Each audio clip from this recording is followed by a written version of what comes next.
Ako, ang pagkakaano ko dito na, yes, we have battles. Pero pagkasama mo si Lord sa mga battle na yun, pag hinayaan mong tulungan ka ng Diyos. Kasi sometimes, may mga tao kasi no na gusto nila when they battle, sila lang. On their own lang. Diba? They don't want other people. Hindi sila humihingi ng tulong sa ibang tao. But with Joshua,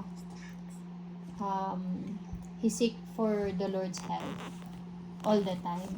Kaya sinasabi dito ng Panginoon sa verse 11 verse 8, sabi dito, "Do not be afraid of them.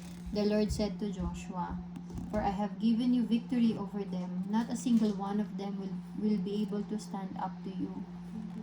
In fact, sabi nga sa verse 10, the Lord threw them into panic.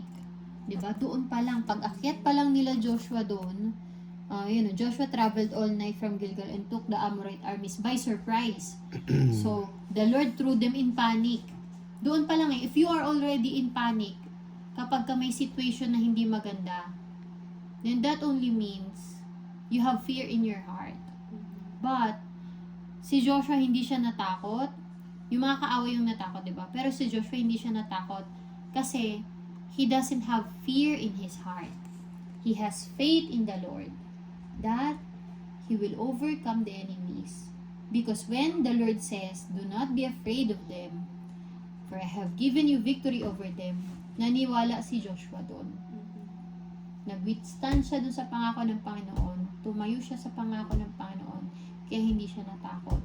At nanalo rin sila. And at the same time, sinabi rin, napakaganda rin ng point na sinabi ni Charles na yung Beth Horon nga, hindi pala siya hinihil usually. So talagang iba, extraordinary ang tulong na ibinibigay ng Panginoon.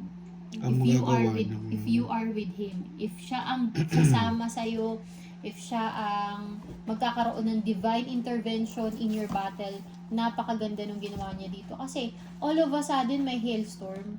Baka yung hailstorm nila dun kasi laki ng mga bato-bato. Diba? Baka malalaking bato-bato yun. Saka disyerto yun. Talagang mamamatay yung tao kasi ang mga, diba anak ko, kapag kunwari nag-hailstorm dito na maliit lang, hindi naman maano eh. Pero kapag malaki, yun talagang nakakamatay. Diba? Yung mga malalaking, yung mga malalaking bolt ng snow. Kasi matigas talaga yun. Diba? That only means, it's a relief. Kasi parang sinasabi dito ng Panginoon na you are not in battle alone. Any battles na ako ang kasama mo, you will win. But you have to understand first, you are not alone in the battle and I can accompany you. So you have to ask God's help then whenever you are in problem. Diba? Carlene Charles?